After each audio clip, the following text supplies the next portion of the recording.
और जब ये लगाम कृष्ण के हाथ में आ जाएगी, ये बहुत जबरदस्त बात है सर। गौर करिएगा जो बात मैं आपसे कह रहा हूं। पावर मिलेगी वो इससे मिलेगी, अचीवमेंट मिलेगी वो इससे मिलेगी। सूरज से दुआ मांगते हैं कि सूरज आज मत डूबना, आप इससे परेशान हो सर। हमारा डरना स्वाभाविक है सर, हमारा घबराना स्वाभाविक है। ये एक ही गड्ढे में बार बार गिरता है।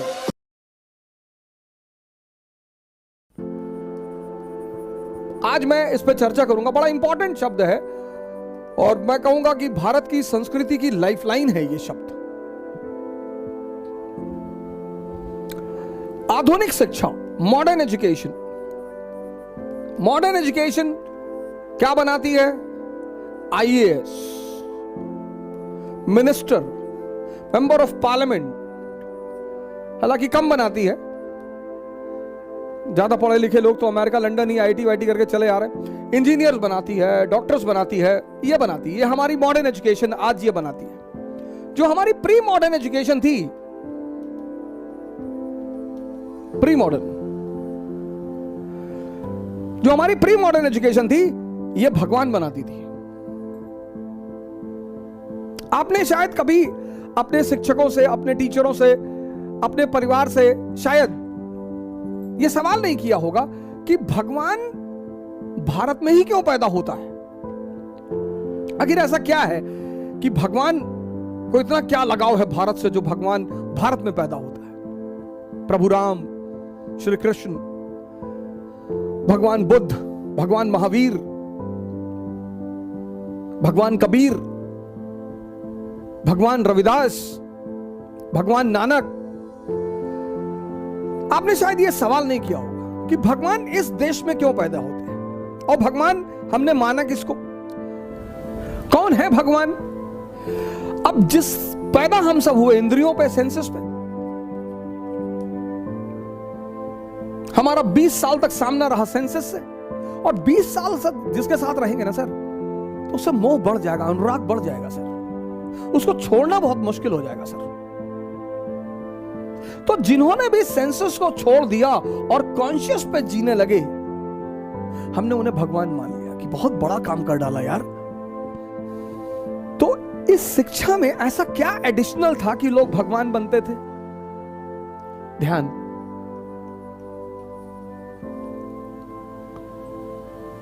ध्यान आज यहां मिसिंग है सर। एक ध्यानी बहुत अच्छा आईएएस ऑफिसर बन सकता है, एक ध्यानी बहुत अच्छा मेंबर ऑफ पार्लियामेंट बन सकता है, वही एनलाइटेंड एरिस्टोक्रेसी की जो मैं बात कह रहा था।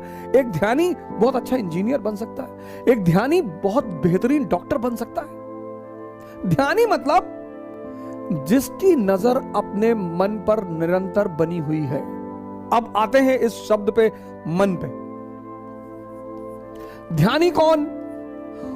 ये ध्यानी कौन है? बड़ा कंफ्यूजन इसको लेकर। ध्यानी कौन? ध्यानी मतलब जिसकी नजर लगातार अपने मन पर बनी हुई है। यह बहुत जबरदस्त बात है सर। गीता ने तो इसको इतनी बेहतरीन ढंग से समझाया है सर। गीता पढ़नी चाहिए सर। सबसे सरलतम ढंग से जिसने समझाया है वह है गीता।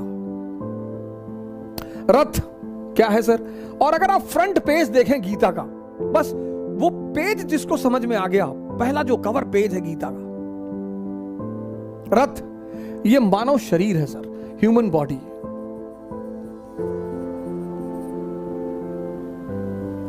लगाम क्या है सर? सांसें, ब्रीदिंग। हॉर्सेस क्या है सर? इंद्रियां, सेंसेस। और घोड़े अगर बेलगाम हो जाएं तो जान ले ले सर, और गलत हाथ में लगाम ले ले तो गलत जगह पहुंचा दे। अर्जुन कौन है सर? ये आत्मा है सर, सोल। कृष्ण कौन है सर? ये ब्रह्म है, सुपर सोल। ब्राह्मण नहीं, ब्रह्म। कभी गीता का कवर पेज देखो सर आप। रथ, ह्यूमन बॉडी। लगाम, ये सांसें आपकी। हॉर्स, इंद्रियां, अर्जुन आत्मा, कृष्ण ब्रह्म परमात्मा। अब अगर ये लगाम, इन घोड़ों की लगाम जो बहुत ताकतवर हैं, अगर इनकी अर्जुन के हाथ में रहेगी तो अर्जुन डरा हुआ है, देखता है सामने खतरनाक खतरनाक दुश्मन जिनका ट्रैक रिकॉर्ड इतना खतरनाक है। भीष्म कभी हारे ही नहीं, द्रोणाचार्य गुरु हैं, कृष्ण की उसकी कर्ण, उसकी टैलेंट का कोई ठिकाना ही नहीं, अश्वत्थामा अमर है। तो ये हमारा मन है जो जब भी किसी बड़ी चीज के सामने पड़ता है, सर इसमें तो थोड़ी सी फिगर छोटी है, ये देखिए बड़ी सारी फिगर्स है मेरे पास, ये तो मैं गीता, इससे अच्छा गिफ्ट मैं मानता नहीं किसी को दिया जा सकता है। तो आप देखिए जो गीता होती है तो देख रहे हैं छोटी सी जो नीचे बना हुआ है, इसीलिए जितनी भी गीताएं हैं सब पर ये कवर पेज पर ये इमेज बनी होती है, सब पे ये बड़ी। अब हम सब क्या हैं? अर्जुन है। अब अगर ये लगाम हमारे हाथों में है, सर भय होना स्वाभाविक है, फियर। जैसे लोग आईएएस की तैयारी करने आते हैं तो कहते हैं सर 5-5 साल से लोग तैयारी कर रहे हैं। हम सब अर्जुन है सर, हमारा डरना स्वाभाविक है सर, हमारा घबराना स्वाभाविक है। तो ध्यान क्या है? ध्यान है इस लगाम को, ये जो लगाम है सर, इस लगाम को कृष्ण के हाथ में पहुंचाना, इस प्रक्रिया को कहते हैं ध्यान। और जब ये लगाम कृष्ण के हाथ में आ जाएगी, जो हमारी चेतना है, जिसके बल पर मैं देख रहा हूं, जिसके बल पर मैं बोल रहा हूं, जिसके बल पर मैं सुन रहा हूं, असीम है सर, इनफाइनाइट। इसलिए अर्जुन रथ के पीछे खड़ा है। संचालित कौन कर रहा है? वो पर ब्रह्म।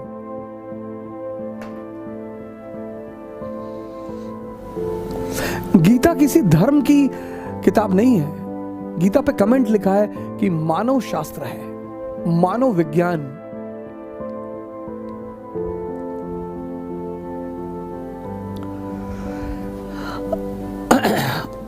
अब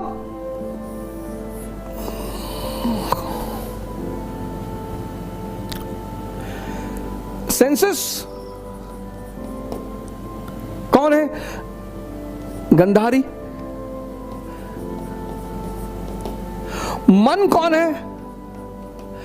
धृतराष्ट्र। और दोनों अंधे हैं सर। आप देखो फीचर दोनों का, एक ब्लाइंड है। क्या सर, क्या पिक्टोरिकल फॉर्म में स्पिरिचुअलिज्म को मैनिफेस्ट किया गया। मन अंधा है। आप देखो, एक गलती जिस पर हम पश्चाताप करते हैं, कसम खाते हैं, ऐसी कई सारी चीजें हमारे जीवन में होती जिन पे हम कसम खाते हैं अब नहीं करेंगे, 5 दिन बाद फिर तैयार कर देता है, और इतनी जबरदस्त तरीके से तैयार कर देता है कि अरे कुछ नहीं होता, पूरी दुनिया करती है और ये वो ऐसे सब पागल है। फिर कर लिए, फिर बड़ी ग्लानि पैदा हुई। कुछ लोगों का जीवन सिर्फ ग्लानि करने में ही बीत जाता है, और उनको एक समय पर आकर यह एहसास होता है कि मैं बहुत कमजोर हूं। मन अंधा है सर। कैसे पता? ये एक ही गड्ढे में बार बार गिरता है। जिसकी आंखें होंगी वो एक बार जिस गड्ढे में गिर जाएगा वो दोबारा उस गड्ढे में कभी नहीं जाएगा। लेकिन ये अंधा है, ये अंधा है। और जिसको ये कंट्रोल करता है, इसकी वाइफ, उसने अपनी आंखों पे पट्टी बांध रखी है, ये भी अंधी।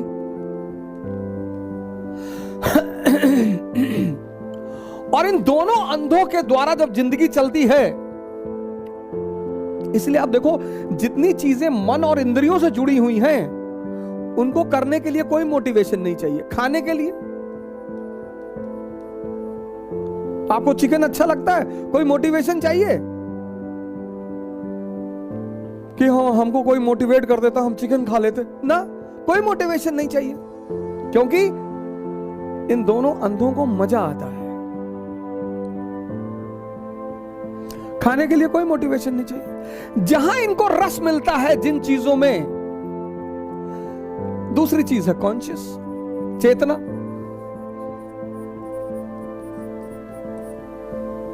इस्लाम रूह कहता है, क्रिश्चियनिटी सोल कहती है, हिंदू आत्मा कहते हैं। अब पढ़ना जो है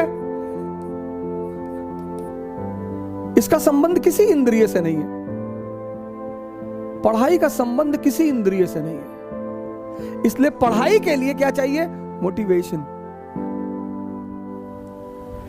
गौर करिएगा जो बात मैं आपसे कह रहा हूं, जितनी चीजें इंद्रिय से जुड़ी हुई हैं, और इंद्रिय के बाद मन, जितनी चीजें इंद्रियों से जुड़ी हुई हैं वहां मोटिवेशन नहीं चाहिए।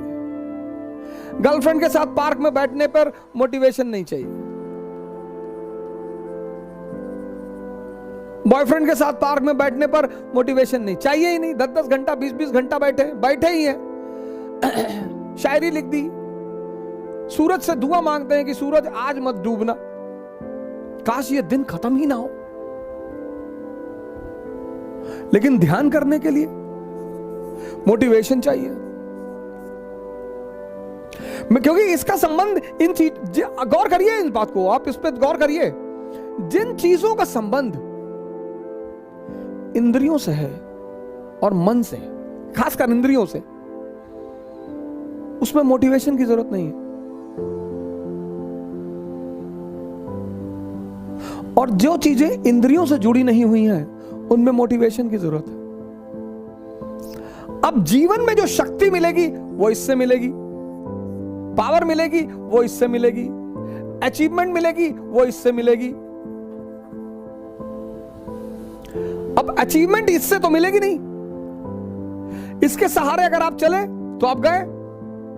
पावर इससे मिलेगी, अचीवमेंट इससे मिलेगी,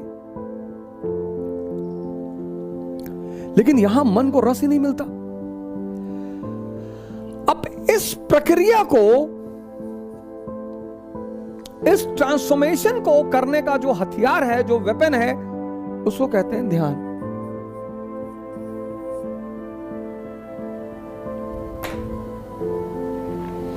ये ट्रांसफॉर्मेशन है ना सर,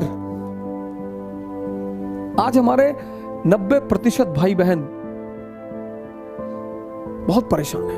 यंगस्टर्स पढ़ना चाहते हैं सर, बहुत बच्चों से मैं मिलता हूं, बेचारे कहते हैं कि सर हमारे पिताजी बहुत मुश्किल से हमको पैसा दे रहे हैं। ऐसा नहीं है कि सारे लड़के सारे लड़कियां जो है वो माँ बाप का पैसा उड़, नहीं सर, 0.1% सर। इस अपने आप का ये परिवर्तन ये ध्यान के द्वारा होता है सर। हम सब इस स्तर पे जीते हैं सर, इसीलिए ध्यान हमारी शिक्षा पद्धति का एक अहम अंग था। Meditation was the most important aspect of our education policy. Sir आपका लड़का, उसका दिमाग, उसका मन, अब लोग जो बहुत समृद्ध लोग हैं वो थोड़ा सा साइकोलॉजिकल काउंसलिंग कराते हैं कि हमारे बच्चे का पढ़ाई में मन नहीं लग रहा है। क्या काउंसलिंग करेगा वो? ध्यान कराओ। आज हमने हर चीज को आय बना ली है, इनकम, कैपिटलिज्म चल रहा है ना सर। इस ट्रांसफॉर्मेशन, इसको हम जानते ही नहीं, इसका हमारा कोई हमें खबर ही नहीं। यह हमारे लिए एक नया वेंचर है, इससे हम परिचित हैं सर। हमारे पहला जीवन का परिचय ही इंद्रियों से होता है। अगर आप इंद्रियों पे जी रहे हैं और आपका खाने में रुचि है, पीने में रुचि है, स्त्री में रुचि है, पुरुष में रुचि है, वो कोई बुरी बात ही नहीं है। वो तो सर आप इस स्तर पे जी रहे हैं इसलिए है। समझिएगा इस बात पे, वो तो आप इस स्तर पे जी रहे हैं इसलिए है सर, और ये ताकत है सर। इसीलिए उस घोड़े की लगाम इसके हाथ से निकालकर, इस अंधे के हाथ से निकालकर इस आंख वाले के हाथ में देने के ध्यान कहते हैं। ध्यान का जो पहला चरण है वो इसको समझना, ये पहला चरण है। आप इससे परेशान हो सर, आपकी इंद्रियां मांग रही हैं, ताकतवर है सर, इसके पास इस अंधे की ताकत है। ध्यान का जो पहला चरण है वह है मन को समझना। अगर आप समझने लगे कि हाँ यार, आप पढ़ने बैठे, जैसे आप पढ़ने बैठोगे, दिन भर आपको कुछ याद नहीं दिलाएगा, दिन भर आप घूमो, कुछ याद नहीं दिलाएगा आपको, कुछ नहीं।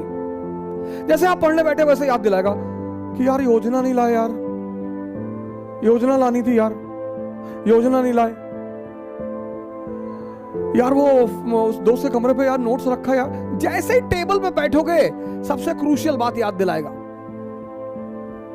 इसका मुजरा देखते वक्त, कभी मुजरा देखते वक्त देखो गांवों में डांस होता है, कभी इसने कहा मैं बोर हो रहा हूं यार, चलो बाहर रिलैक्स हो ना।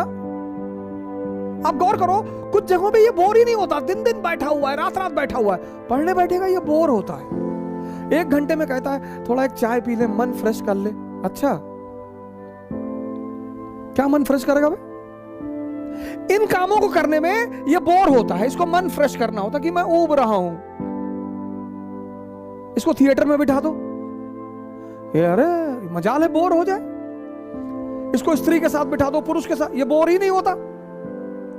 वहां इसको ये नहीं कहता कि नहीं नहीं यार मैं बोर हो रहा हूं, मैं जरा चाय पी के आता हूं फिर तुमसे बात करता हूं। गर्लफ्रेंड के साथ बैठे, दिन भर बैठे, वहां नहीं बोर होते।